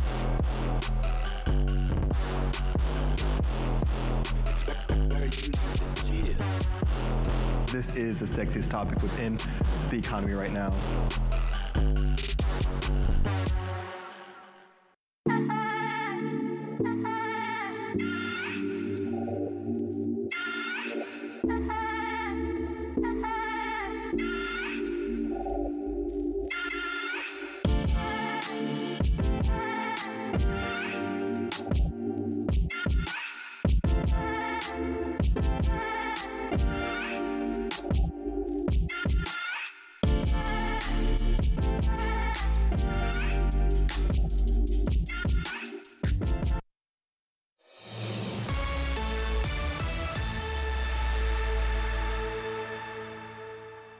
Welcome into the final carrier update of the morning. Donnie, going to get into our lanes of the day. Obviously, we've talked about Houston quite a bit. So a short lane, Houston, Dallas, very big lane, very popular lane. And of course, we see it's up here in the last few days. We've seen it pop back up because we've seen some rejection rates kind of moving around in Houston. And we do see it a little bit in our spot rates here. So Houston to, Houston going up to Dallas, now back up to 284, which is still about, 36 cents here above our NTI. Yeah, pretty good. For 239 miles, it's all right. Yeah. Normally this could be a $600, $650, $60 run. So here we're pushing, in that margin. So it's about normal. Hit a little double arrows there and reverse it back around, going Dallas back to Houston. Pushed it down a little bit, 243. So this is probably better just kind of get hooked up with a carrier, get hooked up with a broker or shipper, and run this under contract back and forth. You'll probably do a lot better. Next lane here, we're looking at Omaha. Some of these lanes out of Omaha. And again, now you've seen some ups and downs here these past few days. There's some volatility jumping into this lane. We've had a lot of cold weather, have some interruptions in here. But it's a 638-mile run from Omaha down to Memphis, and it's $3 a mile. So this is a pretty good lane, pushing over $1,800 in just one direction. Yeah. So you can make some real good money off this one if you have to run it by spot. And again, be careful, check your weather, because this is these rates probably will change when the Arctic front gets through and it warms back up. Switch it around here, Memphis going back to Omaha. A little bit down to 264, but just kind of pick back up just a little bit. And again, a lot of people are going to be rejecting these rates on lanes like this that are contracted, because they may not want to send their trucks up into that weather. When you get into these bitter colds like that, your steel can get very brittle. Trucks are going to break, and there can be some major parts break on these trucks just because of those negative temperatures. They can't handle the beating and the banging. Yeah, you mentioned fuel efficiency earlier. Yeah, but and fuel efficiency I was going to say, one of those, I guess the benefit of a lane like this, right, is that fuel prices, compared to going to other, if you want to call them major metro areas, major freight hubs, fuel's more expensive, yeah. So well, we missed the chart because we ran out of time, but there's been a lot of increases in fuel in the Midwest because of home heating oil going out, which competes with diesel. So there's over $5 a mile heating into Indianapolis and the Ohio area. It's kind of coming over from the Northeast there a little bit. All right, one more. So go down to Miami, Florida, where it's not negative 12 degrees. Highs, I think, today around 76. Lows around like maybe the 60 mark. A lot different weather down there. So we'll run this lane here with the nice sunshine going from Miami up to Jacksonville. $1.81, which is not a bad rate at all. Normally this is $1 a mile lane, or even less. So they're getting $1.81, so 345 miles, getting a decent rate out of that. Flip it around here, going back, pays a lot lot better. We're pushing 284 going back. So you might want to jump out of some of your states and get down to this lane right here and kind of keep warm over the next 3 or 4 days, and then go back to Omaha. Absolutely. Well, Donnie, thank you so much for the updates this morning. We'll be sure to check in with you later. Right now, we'll toss it over to Christian Thomas.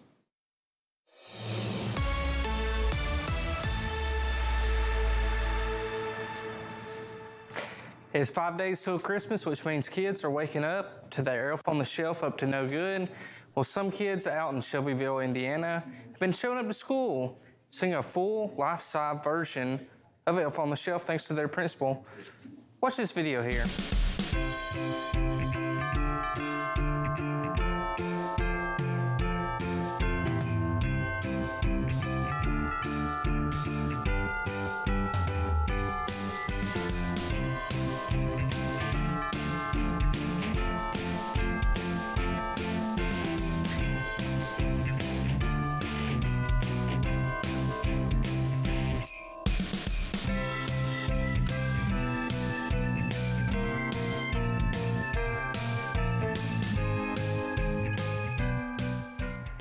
Elf on the Shelf is definitely a fun little tradition, especially whenever you get to see pictures of your nieces and nephew wake up to the antics of their Elf on the Shelf. Let's switch it up. Let's look at this video here from Vivian, South Dakota. Call this day 6. Why don't you guys come with me?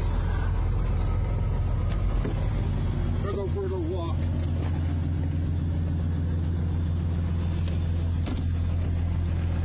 I put my glove on. It's like 3 degrees here. Some of the trucks are starting to move around, get themselves dug out. The interstate ain't open yet. Yeah, that trucker, along with several others, were stuck for up to 6 days. This is a picture, wide shot of it. A lot of snow out there in South Dakota. Well, that does it for this social roundabout, and that does it for me until next year here at the social roundabout. So I want to wish you a very Merry Christmas, and I'm going to toss it over to Bill Priestley for the roundtable.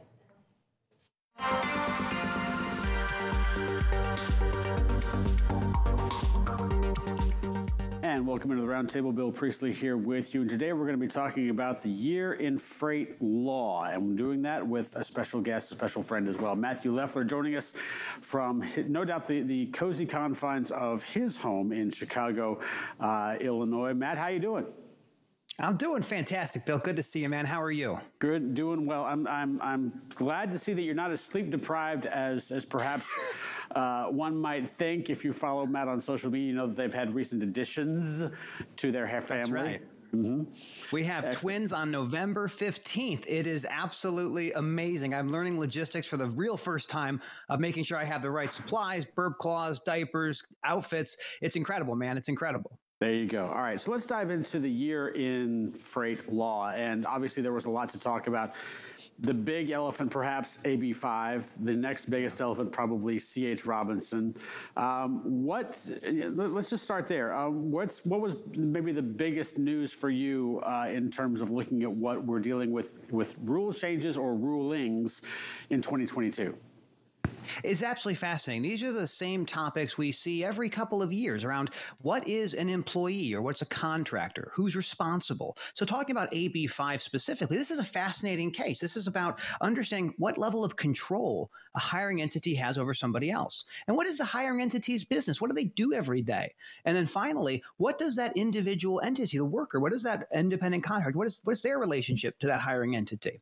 And what we're seeing is that people have been taking for granted that an independent contractor is just whatever the hiring entity says. And that's not the case. The ABC test, which is what California adopted in a Dynamex case, then got codified into AB5, is saying, we don't believe you, hiring entity. We think that that person is actually an employee, and it's up to you to prove to us that you're not controlling them, that you have an independent business, that you're not in the same thing, like you're not an independent contractor also having a bunch of employees as well. And then for that individual entity that's actually moving the freight, what is your real job? Do you have one customer? Do you have a bunch of customers? Do you have a regular business, an incorporated business? Or are you just doing exactly what one entity tells you to do when they tell you to do it? And it's changing the way we think about the relationship between employers and employees. Do you think this is going to be the same conversation we'll have in 12 months, that we're still going to be trying to figure this out? Remember, John Kingston said, we're not going to figure this out in our lifetime, but in 12 months, we're going to have the same conversation? Absolutely. Misclassification, which is the technical term for when you say someone's an independent and they're actually an employee, has been going on for decades. And decades and decades. And it's a fact-intensive evaluation. It's not just this thing is always an employee and this is always a contractor. You have to look at the relationship of the individuals. And there's different tests, right? So we have the ABC test we're kind of familiar with, but there's another test called the economic realities test, which really looks at what the individual worker is doing to fulfill their own business. Are they paying lease payments, for example? So this issue is not going to go away. And we also saw the case in the Seventh Circuit Court of Appeals with Schneider, where an independent contractor was doing their independent contractor thing, and then the hiring entity said, you can't work with a competitor. So they have this level of control. So what every entity needs to understand is you need to know your local laws, you have to follow the Fed guidance, and you have to be very careful with what you say someone can or can't do when you classify them as an independent contractor.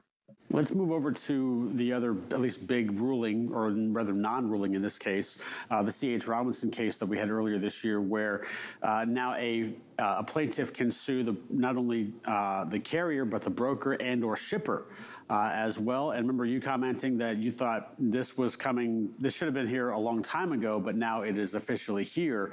How much do you see this affecting life on the road? Now, we're probably, 6 months into this new ruling and context of how a wreck can be characterized and what can be sued upon. Yeah, it's fascinating, right? So this idea of going after the broker isn't new, and it's available in every single state right now. What happened in the C.H. Robinson case was that C.H. Robinson tried to use F4A preemption and said, hey, we're a broker. We don't control the price. We don't do this. This is what they do. That we're exempt. And the Supreme Court's like, no, dude. Negligence cases, when there's a catastrophic accident, are looked at as safety regulations within the state. And nothing in F4A was ever going to preempt something like a negligence claim. So what is really the case is this is just more of the same. We've had this for many years, and it'll continue to be this way. So let me kind of shift gears just a little bit in terms of this kind of scenario. And I think, and correct me if I'm wrong here, but I think we've been moving closer and closer and closer to an instance which is unfortunately a when and not an if. And that is when we get into a catastrophic accident with an autonomous truck. And I'm curious to know what you think. I mean, obviously, there's some different rules at play here, but chaos exists and systems fail and things can happen and there's no driver in the truck, or there's a driver, but they are maybe not necessarily monitoring, as in a state when they should. What kind of new lines may be drawn again when this particular event may happen? I think we're going to see the golden age of technicians. So you're not going to have a driver pre-tripping, post-tripping that vehicle. It might be a mechanic likely. And there's going to be so many more sensors. So the question of liability is, if there is a catastrophic accident, will be, what was this software program to do? Was it defective? Is this a product liability issue? Or more importantly, did someone inspect it before it went on the road? And did they calibrate the sensors? When were they calibrated last? And I think what we're going to see is a shift from drivers being responsible for every aspect of that vehicle to the technicians or the skilled professionals that are looking at those things after every single time it goes in and out. And the records are going to have to be available for officers to say, hey, I pulled over a robot. Where's the inspection forms? That's going to be coming through an API, I guarantee you. So it is going to be fascinating to watch this change over the next few years. Does this change at all, just the fact that this is going to be an autonomous vehicle, as opposed to knowing that there is going to be, or at least in current cases, there is a driver, as opposed to there just being, oh, there's nobody there? Yeah, I mean, the theory you go after a driver is you were negligent. You were careless in operating your vehicle. Well, robots aren't going to be careless. They're going to be doing exactly what they're programmed to do. And so those decisions by the software developers of how it says, do I protect the driver? Do I protect the pedestrian? What is the calculation? That's programmed into the machine. It knows what it's going to choose. So we're not going to have that theory of negligence necessarily, maybe against the inspectors perhaps, but in terms of the actual vehicle itself, it'll likely be an inquiry around product liability, and it's going to be fascinating to watch this play out. Real quick, because I want to move on to something else here, is if you take that argument there that the computer already knows what it's going to do, could you then perhaps sue saying that the computer premeditated its decision?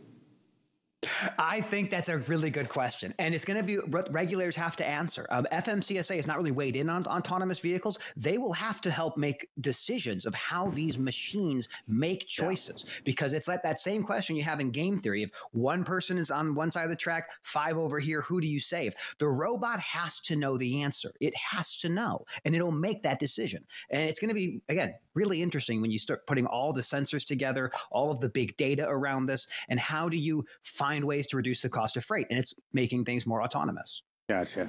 Moving on, what 2022 decision do you think is going to have the most impact in 2023 if there was a case or a rulemaking or an FMCSA regulation? What do you think is going to have the most impact in 2023?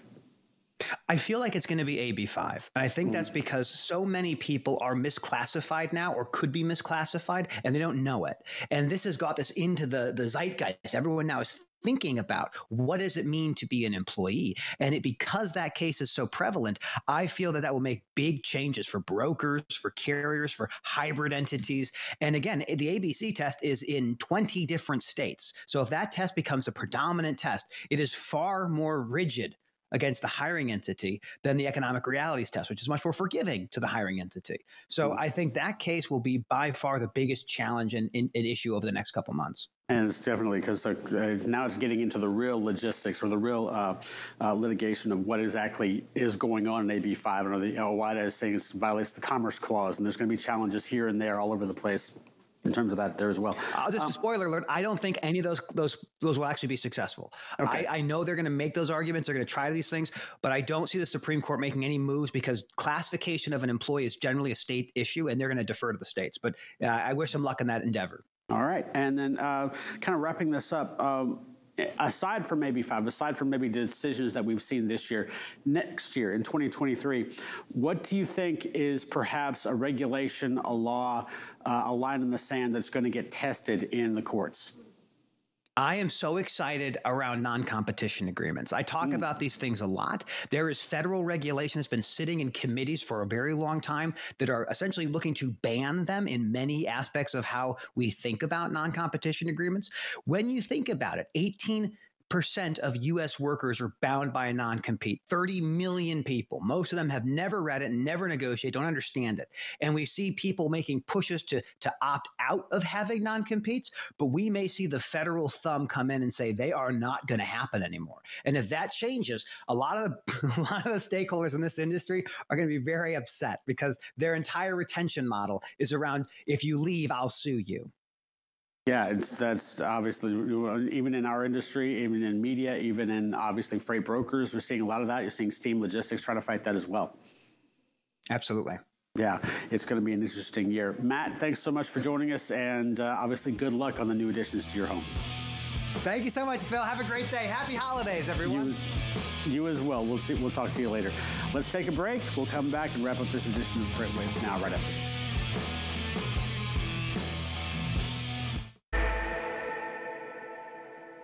The 2023 Freight Tech 25 list is filled with meaningful innovators from across the industry who are helping shape what the future of supply chain will look like. Check out the full list of these companies and all the latest Freight Tech news at FreightWaves.com. Hold on a second, Tony. See that? No scrapes, no scuffs, no damage. Thank you. Because we make sure each pallet is touched as few times as possible and that is handled with care, no matter where it's going. That's the precision you get from a nationwide LTL freight company with over 35 years of industry-leading experience, an entire team that's driven to deliver on time and damage-free. XPO, your freight, first.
Welcome back to FreightWaves Now. It's time for our final check of the weather before we get out of here on your Tuesday morning. And as we continue to move through the week, you need to start making your winter weather preparations now. We've been talking about it all day today. Major winter storms setting up across the southeast, which could potentially bring some of us a white Christmas. Let's check it out in Sonar Critical Events. Right now, across the southeast, we've got just enough cold air in place where we're seeing some mixed precipitation, especially in our upper levels. So right now going on across northern South Carolina and southern North Carolina, up into the Atlanta metro, kind of here in Freight Alley, Chattanooga, we've got some rain moving into the area. Some of this could be falling down as some mixed in sleet, maybe seeing a snowflake here or there, but overall nothing accumulating for us here in the southeast today. That doesn't mean that we won't necessarily see some more chances for snowfall as we move closer to your weekend, to your Christmas holiday. However, everywhere from basically northern Oklahoma northward, so Kansas, Nebraska, South Dakota, Missouri, Illinois, your Great Lakes, chances of having a white Christmas are very good for you folks up there, especially as this moisture continues to move in. We do have that cold air already in place, and it's only going to get colder as we get closer to the weekend. Temperature is going to be falling down into well into the negatives, negative single digits, negative teens and 20s in some places. Wind chills in negative 30s and 40s for North Dakota, South Dakota, Montana, Wyoming. So because of that, we do have wind chill warnings in place, as well as winter weather advisories and some winter storm warnings also. Basically, if you live anywhere above Oklahoma, as I said, you need to be sure that you are taking your winter weather preparations, looking at potential travel disruptions as far as closed interstates, really icy roadways, heavy snowfall, high winds, all of the above possible here for the next few days.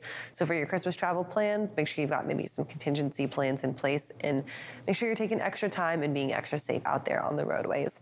We'll continue to watch this winter storm as it develops later on through the week, and we'll be back tomorrow on FreightWaves Now to talk about it. Right now, to finish this up, we're going to go back over to Sydney Edwards. With a last look at our headlines for the day, I'm Sydney Edwards. In the battle for carrier superiority, consultancy TransImpact says there will be no clear winner in 2023, at least on rates. The group has released a report saying there will be basically no difference in rates between UPS and FedEx next year, and that shippers can expect 8 to 10% total increases once rate and accessorial charges are factored in. Now, both carriers announced 6.9% general rate increases for the year, even though virtually all parcel traffic moves as contracted freight. FedEx plans to underprice UPS on the carrier's slowest and least expensive ground services, and the pricing advantages on its ground economy unit will be the biggest advantages held by the carrier. And Mediterranean Shipping Company, the world's largest ocean carrier, is facing more fallout from multiple drug smuggling cases it was involved in 3 years ago. An investigative report published by Bloomberg Businessweek found that the U.S. government is pursuing MSC for at least $700 million in penalties and could move forward with a forfeiture case against the MSC Guyane. Over 20 tons of cocaine worth over $1 billion were found in containers aboard the ship in 2019 during its call in Philadelphia. This was the largest cocaine seizure in U.S. history. And Union Pacific is planning on suspending its use of embargoes and give the practice a hard look after getting flack from shippers, labor officials, and the Surface Transportation Board. The railroad has seen its embargo use grow from 27 per year in 2017 to over 88 embargoes used as of October of this year. Shippers say embargoes are nearly impossible to work with due to the short notice nature of the practice, and that it forces shippers to use UP-owned rail cars when they might have pre-existing agreements with other railcar companies. The complaints raise questions about if UP was meeting its common carrier obligations, which could open them up to lawsuits from the shippers themselves. Now you can find these stories and even more happening at FreightWaves.com. And if you're watching on our YouTube channel, give us a like and subscribe to stay updated. I'll hand this over now to Kaylee Nix and Anthony Smith for the rest of the show. All right, Sydney, thank you for that. Anthony, we are down to one final real episode of FreightWaves Now for the year. That'll be tomorrow at 9. That's right, but we're not done for today. We have Put That Coffee Down coming up with one of my favorites, Kevin Hill, a little bit later on. And of course, I think you have a show or two. Yep, myself and Grace Sharkey will be here for Great Quarter Gals, our year in review. Gonna have maybe a hot take or 6 coming from myself and Grace, so tune in today at 3 o'clock. We'll see you guys tomorrow starting live at 9, and then FreightWaves Now Christmas special is Thursday, so stay tuned for that. Have a great rest of your day.